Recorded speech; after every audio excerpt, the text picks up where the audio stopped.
Mami B, sinugod si Queen Money dahil ayaw nang ibalik si Shelin sa Manix Management. Narito panoorin ang video. Diyos ko, nagkakainitan pa ngayon si Sir Manix pati si Queen Manica dahil sa nangyayari. Hindi pa nga natatapos yung galap na gulo sa bahay. Eto na naman tayo mga naka. Naiintindihan ko yung side ni Ate Manica. Naiintindihan ko lalo yung side ni Sir Manix. Nalulungkot ako. Hindi ko na rin alam kung anong gagawin ko. Pero isa lang nasa isip ko, Shilane, kailangan mo na muna talagang umuwi din. Tapusin natin tong gulo na to. Kausapin natin kung sino dapat kausapin. Magtapatan kung sino dapat magtapatan. Kasi hindi na masyadong maganda yung nangyayari. Feeling ko masyado ng, alam mo yun, masyado ng gumugulo, ang dami ng nakikisawsaw, ang dami ng nakikialam. Hindi ko alam kung ba't ganito na yung nangyayari. Diyos ko po. Isa lang ang gusto ko mangyari ngayon, makauwi ngayon si Shilane, maayos namin yung mga problema. Hindi ako masyadong kumikilos, hindi ako masyadong gumagalo kasi nire-reserva ko yung mga sasabihin ko, nire-reserva ko yung mga ipaglalaban ko. And at pag dumating yung oras na yun na nagkaharap kami ni Sir Manix, nakausap ko si Sir Manix para masabi ko yung side ko, ma-explain ko kung ba't ganito, ba't ganyan. Sobrang gustong-gusto ko na makita kami. Promise. Lahat lilinawin ko, lahat aalamin ko. At kampante naman ako at feeling ko maayos ang lagay ni Shilane kay Manica at alam ko namang di siya papabayaan doon ng Ate Manica niya. Si Sir, syempre nagkakaganyan yan, nai-stress din yan. Alam nyo naman yan si Sir.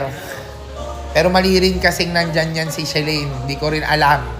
Tong Shilane na to, di rin nagpapaalam. So let's talk about Shilane and Bebang issue. And sa isa dong babaeng nakikisawsaw, nakala mo alam niyo yung buong storya. Tatawagin na lang natin siya sa pangalang Manica. Etong Manica na to, isang beses lang nakapunta dito sa Manix na para bang kala mo part na siya ng Manix fam.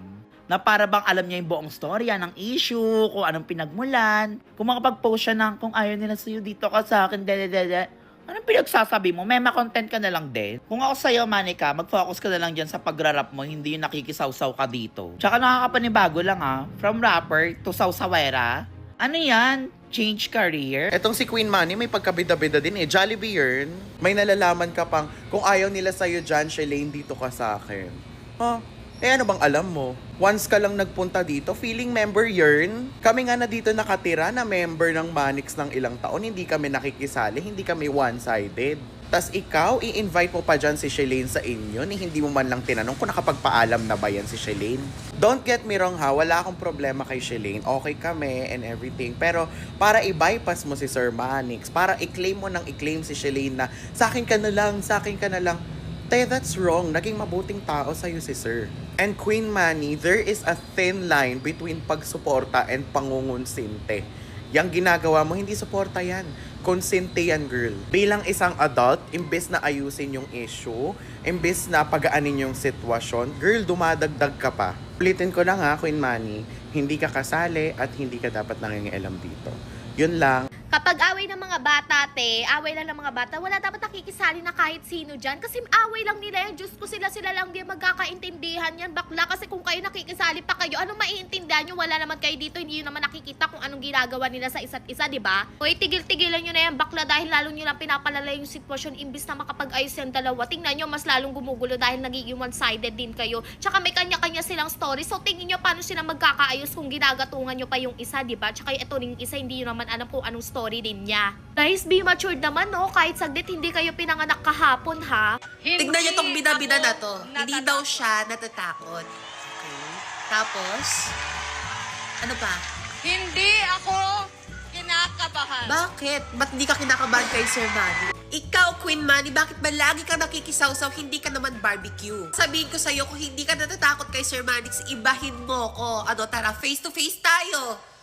Hinahamon kita, hindi nang sapakan, baka umuwi ako ng maaga. Hinahamon kita sa personal. Sa personal tayo magkita at magtalakan. Pagkatapos ng talakan, magpapicture ako kasi idol na idol kita! Gusto ko mga music mo. Yung anong tawag doon? Batangin na. Hindi pala sa'yo. Kaya naman pala wala si Shalane dito sa may Manix House, nandun pala kila Queen Manny. Alam niyo, ang masasabi ko lang sa issue na yan is, bakit hindi na lang kayo magkaayos dalawa? Hindi na lang kayo magpakumbaba para maayos na, para wala ng gulo, para wala ng issue. Kasi ayun yun, para may peace of mind kayong dalawa, di ba? Pares pa kayong estudyante. Eh di, pag nagbati kayo, di ba, mas maganda yung isipin nyo. Kasi dati kayo lang magkakasama dito eh. Kayo yung parating magkadikit niyan, Shalane pati Bebang. Kaya kung ako sa inyo, magpakumbana na kayong dalawa. Peace. Ganun. Hi mga city! So ngayon is nabalitaan ko si Shalane kasama sila Ate Monica. Sana maging okay ka dun, F. Miss na kita kahit papano.